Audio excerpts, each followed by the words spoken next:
Good morning kadaya, welcome sa ating channel at welcome sa ating panibagong vlog. So yun, nandito tayo sa may Davao de Oro. So galing tayo ng Samal Island, so Davao del Norte. So ngayon, nandito tayo sa Davao de Oro, dito sa ating farm. Yan, ito itong farm natin.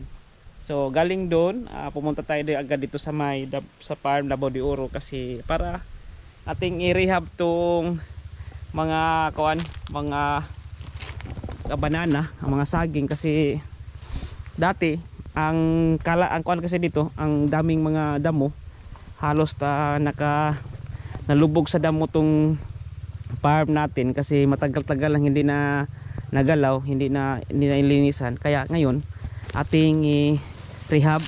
So kaya ganito na yung sa atin natin. So yung mga maliliit na payat at saka yung malaki na banana, kaya kardaba to, sa kardaba o ang tawag sa inyo itong kardaba o sababa.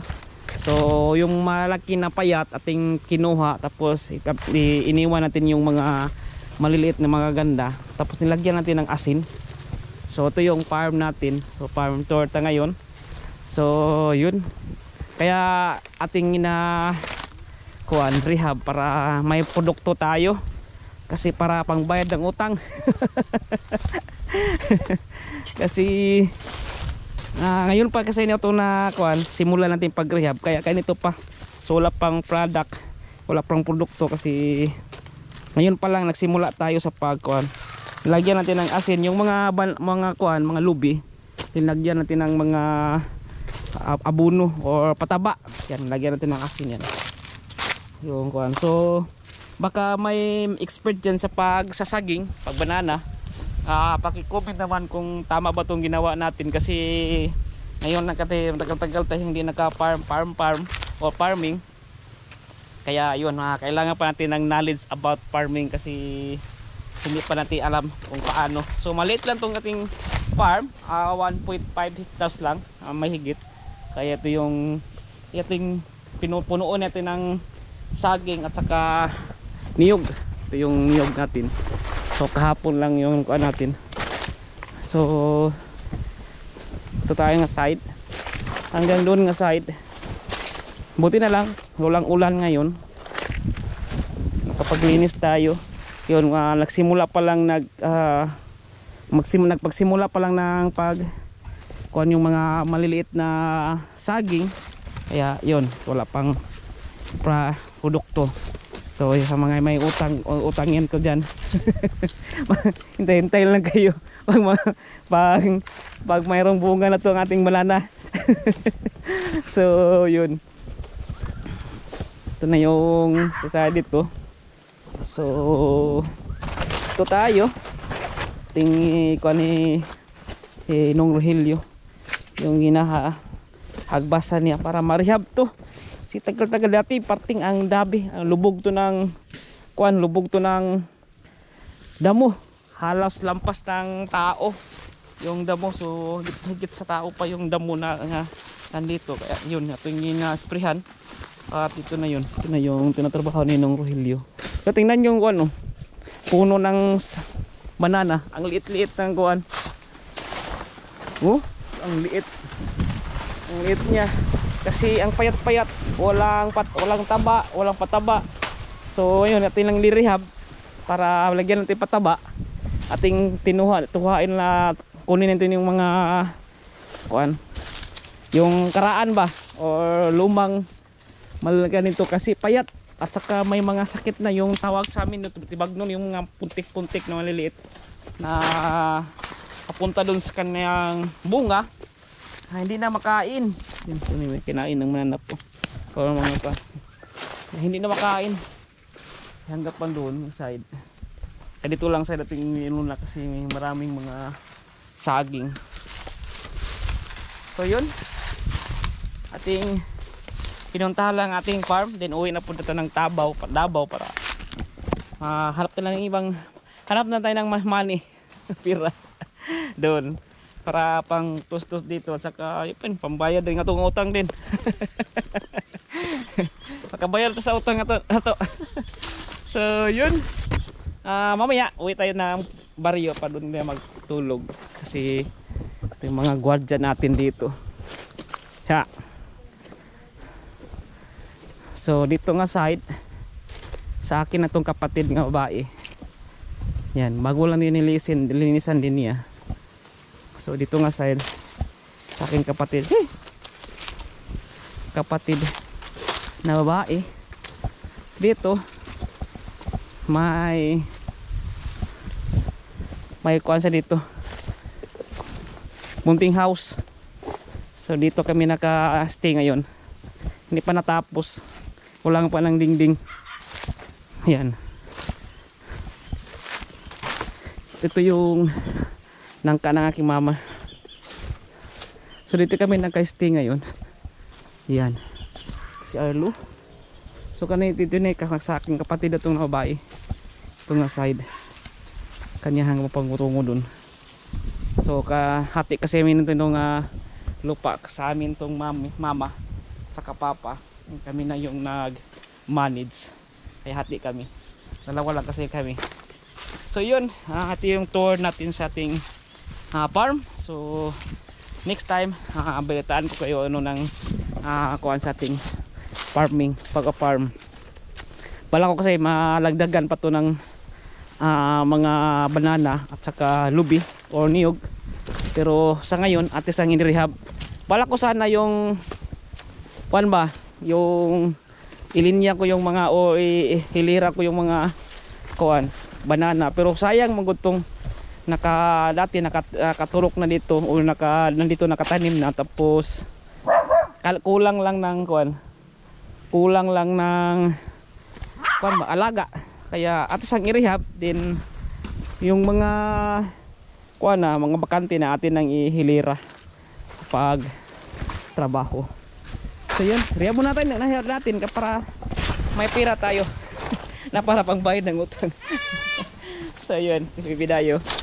Yan, nakahiga sa kuhan, leaves at saka si Mami Dayo. So yan mga kadayo, so maya punta tayo ng baryo. Kaya sa Davao de Oro, Laak, Davao de Oro. Good morning mga par. So nandito tayo sa mga kadayo. Nandito tayo sa baryo, o dito sa may galing tayo ng kahapon sa farm, tapos ngayon nandito tayo sa baryo. So ito yung maliit nating bahay, tiny house. So yun, ito tayo morning na morning, 5 AM. So ito na yung itong bahay, tiny house muna tayo dito sa Davao de Oro. Kahapon doon sa pay farm natin, tapos ngayon nandito tayo sa may baryo na. So yun, so si Mami Dayo, ito na itong kusina, itong bunting bahay. Yan. So ating magkuhan tayo ng magkape tayo. Kape tayo mga kalayo. So ito yung kape natin, corn coffee. So naggawa ko ng kape kahapon, yan, tingnan nyo. Pila sa tilinda din. Yun, kaping corn coffee. So yung corn, tapos kuan kuan ang tawag ng gisunog sa mga sunog. So dito tayo sa may baryo. So ganito yung ganito yung lifestyle dito sa probinsya. So pag morning, walang ingay, walang sasakyan. So bidayo, may sasakyan isa lang. So ngayon walang ulan. Ito yung silangan, ang sunrise. Yan. So dito na. So yan, maya tayo ligo tayo maya ng balon, or sa amin dito balon. So dito na ako ilagay si Arlo. Yan. Dito lang lagay sa kasada mismo. Dito di kasada, pababa lang yun, padungong sa main road. Yan, may sasakyan doon. So ito yung mga kapitbahay namin. Yan. So dito sa probinsya, kapitbahay, walang mga walang mga pins, walang mga bakod yung mga kuan. Kahit pumunta ka sa kanilang bakuran, so hindi magagalit. Yan, kung punta ka dyan, yan, punta ka silang mga bakuran, magpasel-pasel ka, hindi magagalit. Kaya si Ate Linda nagugas kay magtinda na siya ng kuan, banana cue doon sa may ibaba. Sa yan, prepare na siya, preparing. So yun. So kapitbahay dito, pag gusto ka pumunta sa kanilang bakuran, magpasel-pasel ka, hindi lang magagalit. Pero sa Davao, may pins talaga, may bakod talaga. Tapos yun, magagalit pag pumunta ka sa kanilang bakuran. Dito wala, basta probinsya. Lahat kaibigan yung mga kapitbahay. Yun. Ito, may gulayan tayo. Tanim din doon ni Nung Rogelio. May mga kuan na, oh. May mga bunga na. So nagulay na natin to. Yan, ang okra. Yan. So dami ng okra dito mga kadayo. And hiningi ko yung ang kuan nito, bali kuan nito, ang punla nito, hiningi ko sa BPI dun sa may Mintal. Yung kuan tawag doon, kanang BPI, Bureau of Plant Industry. Yan, kalimutan ko. So doon gusto ko yung makalibre ng mga punla or mga seedlings. Doon kayo maghingi sa may BPI, sa may Mintal lang, sa may Mintal, Bago Zero, katabi ng Mintal. So kahit anong klaseng kuan, may kuan pala, may string beans or kuan, batong masamuha ni kadayo mga Bisaya. Anong tawag niya ito? Ito, hiningi ko din doon na kuan ito, ang seedlings nito sa may BPI. So libre lang. So once na may kuan kayo, may lupa kayo na pwede mataniman ng mga gulay, so maghingi lang kayo dun sa may BPI, dun sa may kuan kadayo, may Bago Zero. Kung kuan kayo, hindi kayo pamilyar, sakay lang kayo ng motor sa may Mintal. Tapos sabihin nyo lang sa driver na pupunta kayo ng BPI o Bureau of Plant of Industry, kasi may BPI na bangko. Baka dalhin kayo ng BPI na bangko. So pwede doon manghingi ng mga seedlings para sa inyong gulay. Kung mahilig kayo sa gulay, pag hindi kayo mahilig sa gulay, hindi niyo ma-appreciate ang gulay. Kasi karne yung pag mas hindi mahilig sa gulay. So ito yung hiningi lang natin, akin sa nako na kuan, mga seedlings. So yun. So ito yung kuan din, may banana din tayo sa may ating kuan, ating home lot. So nirehab din natin, at saka may niyog. So natin na yun, makagulay ka ng walang bayad, libre lang. May okra, so itong okra na hindi ko lang magulay ng okra kasi lagi kong kumakain ng okra. Yun mga kadayo. So ito yun, kukunin natin. Ayan, hingita pa tayo. Wala nang yan, wala nang bunga. Wala nang bunga. So yun mga kadayo, sabay tayo may maligo tayo ng balon. So balon tayo sa yan. Kape muna tayo mga kadayo.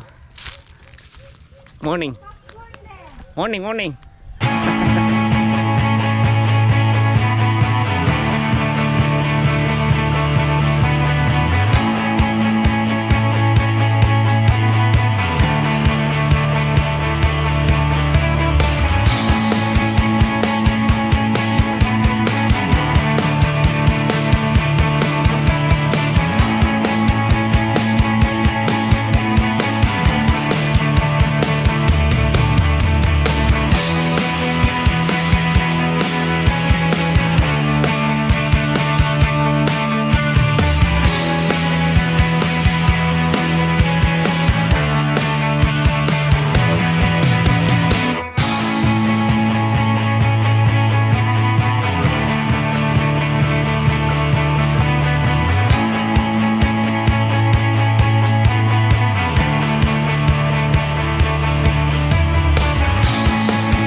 So yan, nandito tayo sa may, anong tawag sa inyo nito?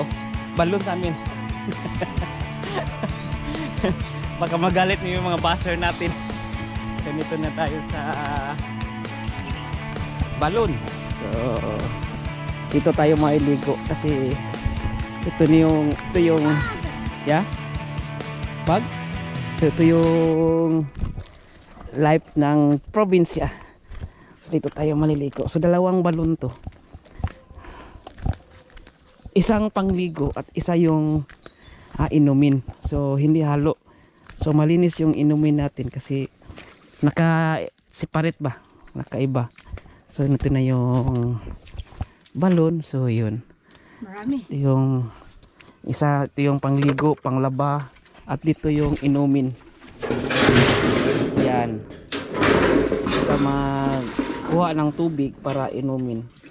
So yun, ang linis-linis. Ang lasa sa tubig dito mga kadayo, manamis-namis. Kasi galing talaga dito sa ang source. Doon banda sa yung mga kakahuyan, mga niyugan. At dito yung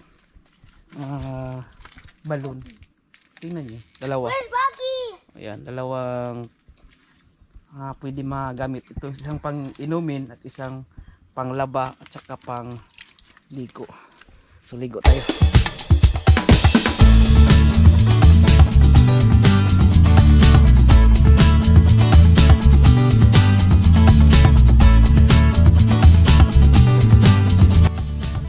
So ayan, tapos ito na magligo.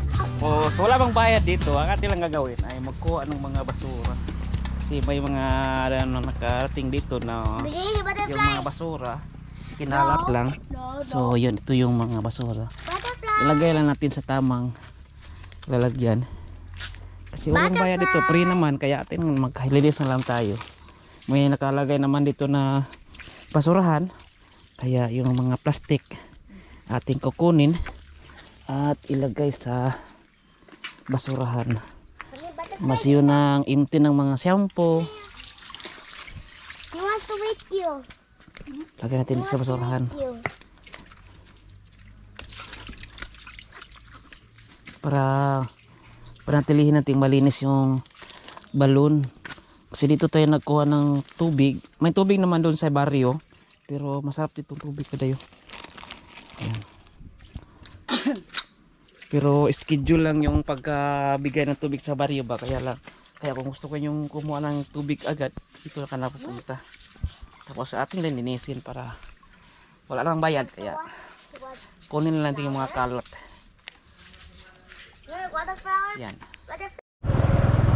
So yan kadayo, uwi na tayo, nakaligo na tayo, then uwi na tayo sa bahay para mag breakfast. So yun yung vlog. So tomorrow uwi tayo ng Davao. Salamat! Don't forget to like and subscribe our channel. Pakipollow sa itong Facebook page na Kuya Dayo. Okay? Peace!